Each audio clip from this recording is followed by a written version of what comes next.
भगवान की लीलाएं सुनकर के उनके प्रति भगवत भाव तो आता है, पर उनकी लीलाएं सुनकर के कभी कभी उनके प्रति प्रेम भी जग जाता है।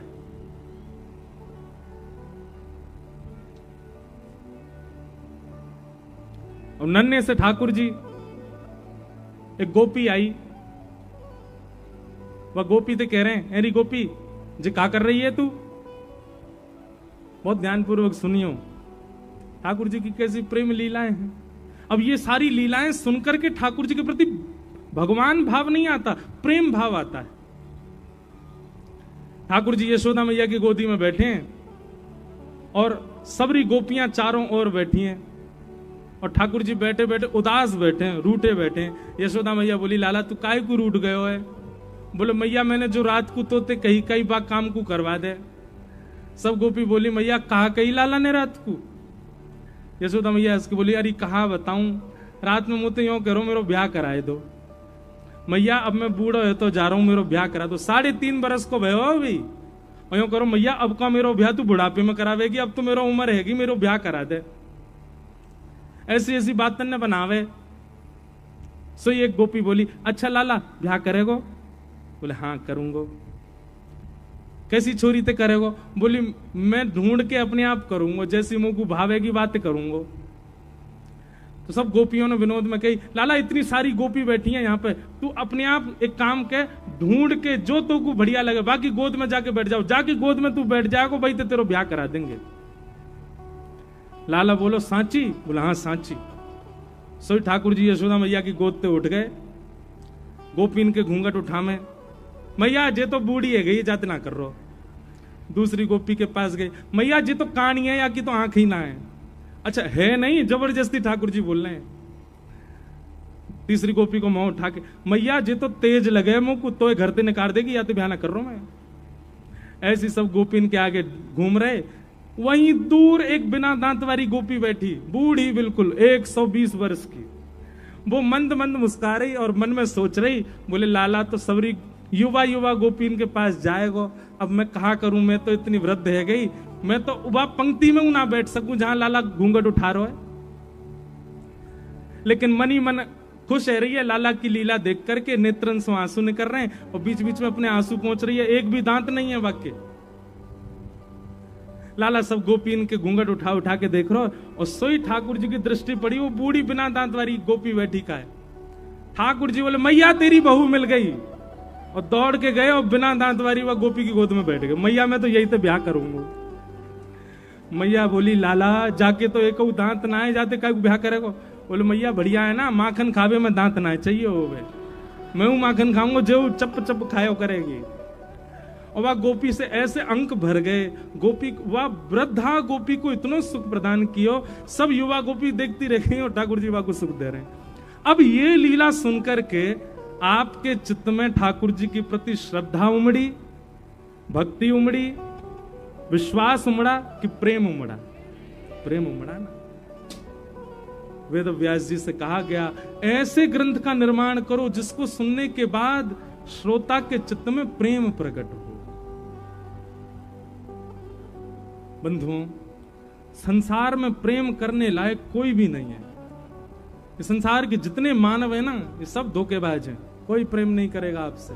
स्वार्थ लाग करहि सब प्रीति, सब आपके साथ केवल स्वार्थ से जुड़े हुए हैं। प्रेम के अधिकारी केवल श्याम सुंदर हैं। आप आज करोड़पति हो जाओ तो जो आदमी आपसे कभी मिलता नहीं था उसका भी फोन आ जाएगा आपके पास में।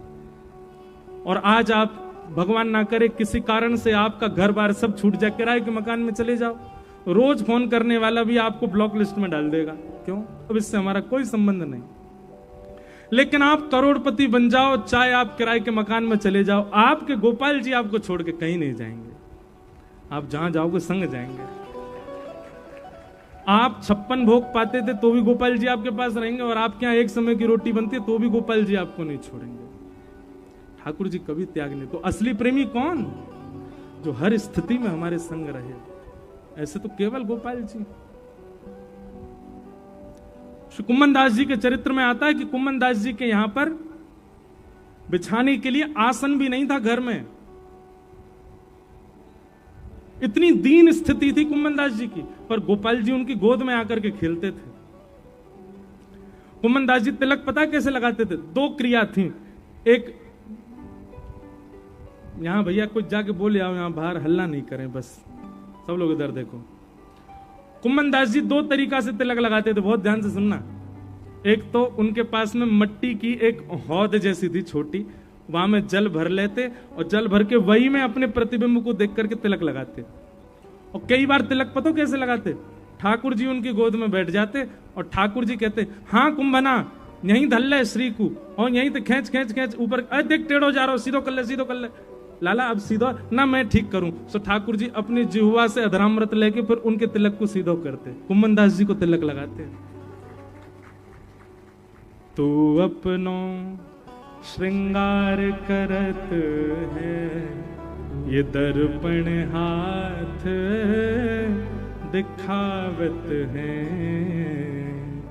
तू है सखी बड़ भाग बड़ी, नंदलाल तेरे घर आवत है। तू है सखी बड़ भाग बड़ी, गोपाल तेरे घर आवत है। पूरी दुनिया तो भैया बाहर से सामग्री खरीद के मंदिर में लेके जाती है, पर ठाकुर जी पता कहा करें, मंदिर में जितनी सामग्री चढ़े वहां में से बढ़िया बढ़िया चुन के धल लें, और रात में जब मंदिर बंद हो जाए सब कुम्भन दास के पास जाएं। ए देख कुम्भना तेरे काजे माला लेके आयो, गले में पहना दे। ए कुम्भना देख तेरे काजे देख बढ़िया रबड़ी मलाई लेके आयो, एक भगत लेके आयो, मैंने की तेरे संग पाऊंगो, ले तू मुंह खोल पा ले। ऐसा प्रेम कुम्भन दास जी से करते ठाकुर जी। कुम्भन दास जी के चरित्र में आता है कि जब 12-1 बजे मंदिर बंद होते हैं हमारे ब्रज में आज भी, उसका मतलब ठाकुर जी सोते नहीं है, ठाकुर जी गैया चरावे जाते हैं। लेकिन कुम्भन दास जी के काल में, कुम्भन दास जी के समय पर ठाकुर जी गैया चराने नहीं जाते थे, कुम्भन दास जी के पास आ जाते, और कुम्भन दास जी जो कर रहे होते थे ठाकुर जी उनके हाथ बटाते। एक दिन की बात है, कुम्भन दास जी हल जोत रहे थे अपने खेत में, ठाकुर जी आ गए। ए कुम्भना कहा कर रहे है? आओ आओ जय जय, हृदय से लगा लियो। बोले हल जोत रहा हूं ने खेत में। ठाकुर जी बोले मोकू भी कछु काम दे दे। बोले जय जय आप कहा करोगे, श्रम है, छोटे छोटे से पांव में आपके ऐसे निष्ठुर वन में डोलोगे, कांटे लग जाएंगे, वल्लभाचार्य जी मुझे मारेंगे फिर। ना ना मैं तो कुछ करूंगा। छोटे से हैं ठाकुर जी। श्रीनाथ जी का जो स्वरूप है ना, ये 4 वर्ष के बालक का स्वरूप है, 4 वर्ष के ही हैं ठाकुर जी इसमें। तो 4 वर्ष के ठाकुर जी आ गए, कुम्भन दास जी तो कह रहे मैं उन सेवा करूंगा, और पूरा ऐसा ही श्रृंगार, ऐसा ही मुकुट, ऐसे बस मंदिर में ही हो रहते हैं, और कुम्भन दास जी के संग खेलते कूदते हैं। तो कुम्भन दास जी ने कही एक काम करो, मैं हल जोत रहा हूं, तुम पीछे बीज लेके चलो, सुंदर बीज उछालते चलो। सो ठाकुर जी अपनी पीताम्बरी में यहां बीज धर लेते। अभी इसी कलिकाल की घटना, और वो खेत आज भी हैं जहां ठाकुर जी ने अपने हाथन से बीज बोए हैं, कुम्भन दास जी के खेत। कुम्भन दास जी हल लेके चल रहे हैं और श्री ठाकुर जी ऐसे बीज उड़ाते हुए चल रहे हैं, बीज उछालते हुए चल रहे हैं। ये लीला होती क्यों? कुम्भन दास जी का धर्म प्रधान नहीं है, कुम्भन दास जी का अर्थ प्रधान नहीं है, कुम्भन दास जी का मोक्ष प्रधान नहीं है, कुम्भन दास जी का प्रेम प्रधान है। हम धर्म की कोई हम तो धर्म के बिना प्रेम में जा ही नहीं पाओगे। धर्म अर्थ काम मोक्ष की सिद्धियां पार करके ही प्रेम में जा पाओगे। कोई धर्म की सिद्धि ना चढ़ाओ, सीधा प्रेमी बन जाए, अपराध बनेगा उससे। वृंदावन की रीति में सीधे छलांग मार रहे हैं आजकल कई सारे लोग। 4 दिना की भक्ति है तो ही वृंदावन कूद जाएंगे और वहां पे फिर उस भाव से रहने। इतनी जल्दी नहीं, वृंदावन को बुलाने दीजिए, वृंदावन को आमंत्रण देने दीजिए। आपको इस प्रकार की स्थिति होनी चाहिए कि अब आप रह ही नहीं पाओगे, प्राण चले जाएंगे, अब वृंदावन नहीं गए तो तब जाइए वृंदावन। केवल वहां का आओ भाव बढ़िया लग गया, वहां की हवा बढ़िया लग गई, वहां के लोग बढ़िया लगे, पहुंच गए वृंदावन। नहीं, इतनी जल्दी मत करो, नहीं तो वृंदावन के मूल रूप को आप जान नहीं पाओगे। प्रेम, वृंदावन में प्रेम प्रदान, उस प्रेम को हृदय में उस प्रेम का बीज यदि बोने का काम हमारे हृदय में कोई करता है, प्रेम लक्षणा भक्ति का बीज बोने का काम यदि हमारे चित्त में कोई करता है, तो वो श्रीमद् भागवत की कथा। यदि किसी व्यक्ति ने भागवत जी का आश्रय नहीं लिया, वो प्रेमी कभी नहीं बन पाएगा ठाकुर जी का। भागवत जी का निर्माण ही प्रेम के लिए किया गया। इस प्रकार वेद व्यास जी महाराज ने भागवत जी की रचना की। वही भागवत की कथा आपने अपने पुत्र श्री सुखदेव जी को प्रदान की। सुखदेव जी ने वही भागवत की कथा परीक्षित को सुनाई।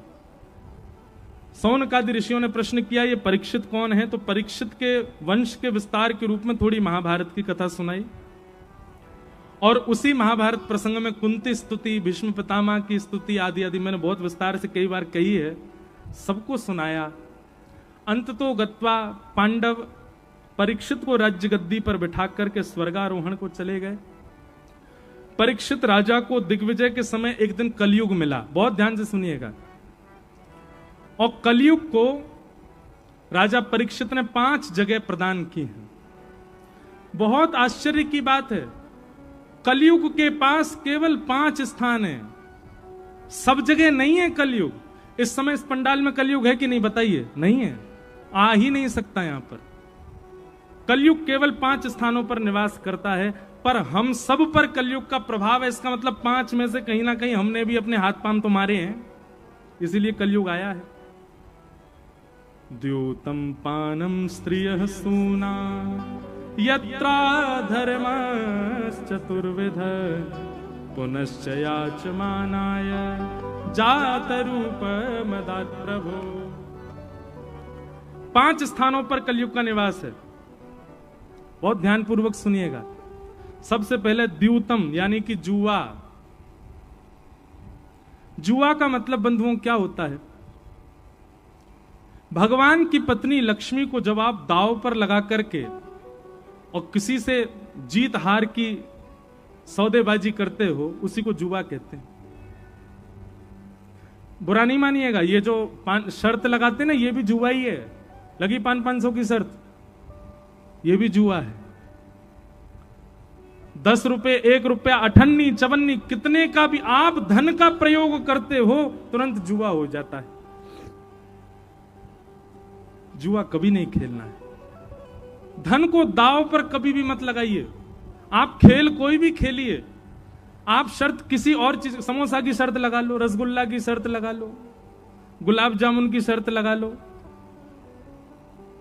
पेड़ा की शर्त लगा लो, और सबसे बढ़िया शर्त बताऊं, वृंदावन की शर्त लगा लो। देख भाई, बोले क्या, अगर ऐसा हुआ तो तू हमें वृंदावन लेके चलेगा, और अगर ऐसा नहीं हुआ तो मैं तुझे लेके चलूं। अगर हुआ तो तू खर्चा करियो वृंदावन को सबरो, और नहीं भैया तो मैं करूंगा। ऐसी शर्त लगाओ। और शर्त लगवानी है तो बताएं हम, जितने रुपया मन में आ रहे हों। हाँ भाई, आज बारिश होगी कि नहीं होगी? बोले होगी। कितने की शर्त लगी? बोले 500 रुपये। 500 रुपये नहीं, 500 राधा नाम जपने पड़ेंगे। तो को है गई तो तू जपियो, नहीं भाई तो मैं जपूंगा। बताओ शर्त अच्छी है कि नहीं है? शर्त लगानी है तो ऐसी लगाओ। शर्त लगानी है तो यह बात की लगाओ, हाँ भाई आज भारत जीत गया तो कल सुबह गैयान को जाके गोबर में उठाऊंगा, और यदि भारत हार गया तो तू उठाइयो जाके। ऐसी शर्त लगाओ। ये धन का प्रयोग क्यों कर देते हो? गौ सेवा की शर्त लगाओ, वृंदावन जावे की शर्त लगाओ, नाम जप की शर्त लगाओ, कीर्तन की शर्त लगाओ, परिक्रमा की शर्त लगाओ। ऐसी शर्त लगाओ जिस शर्त में भी ठाकुर जी पास आ जाएं, जिस शर्त में ठाकुर जी और प्रिय हो जाएं, ऐसी शर्त लगाओ। तो जुआ सबसे पहला स्थान कलयुग का, द्यूतम। जुआ बदलिए, खेल कोई भी खेलो, क्रिकेट खेलो, 2 टीम बना लो, दोनों टीमों में यही रख लो। बोले क्या करना है? बोले जो टीम हारेगी वो जीतने वाली टीम को वृंदावन का ट्रिप देगी फ्री में।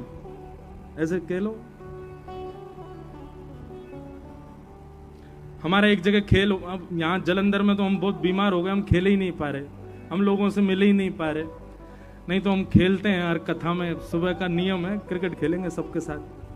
तो खेलते हैं तो जब बॉलर बॉलिंग डालने आता, मैंने कि सुन भाई, तैने मुझसे कही थी आज ये भजन सुना, अगर तैने आउट किया तो नहीं सुनाऊंगा, और तू चाहता है तेरे मन का भजन आज कथा में सुनाऊं तो आज छक्का ही पड़वा बेटा, तो ऐसे ही बोल डालेगा महाराज जी छक्का। तो अपने खेल को, अपने व्यवहार को, अपनी ये समाज, ये अपनी मित्रताओं को आप भक्ति से जोड़िए ना। क्यों जुआ खेलते हैं, उसमें पैसा क्यों लगाना? धन लगाते ही वो पाप हो जाता है।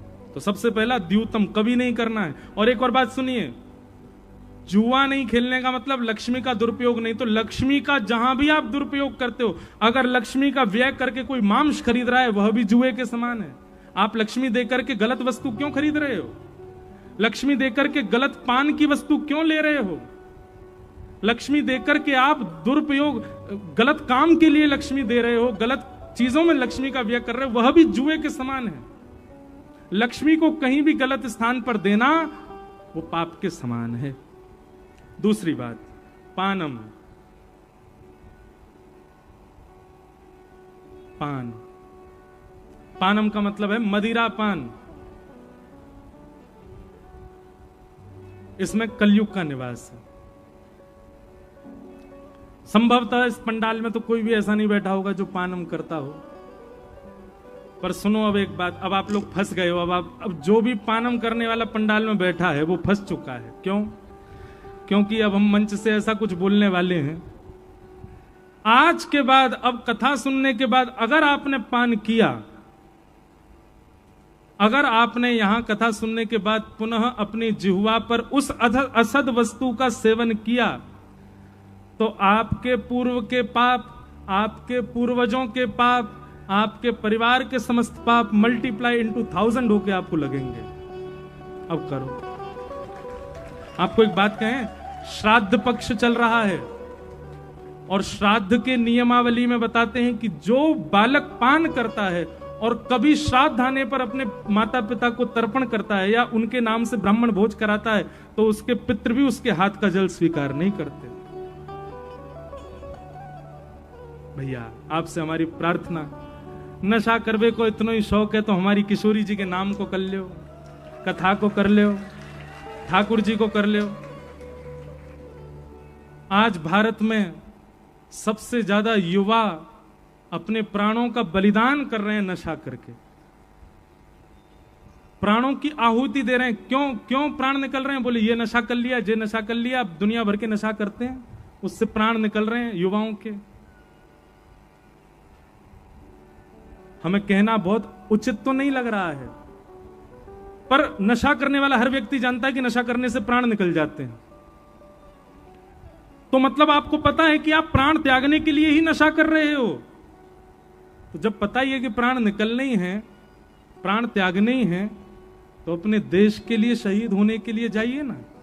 वहां जाइए, वहां जाकर के देश की सुरक्षा कीजिए।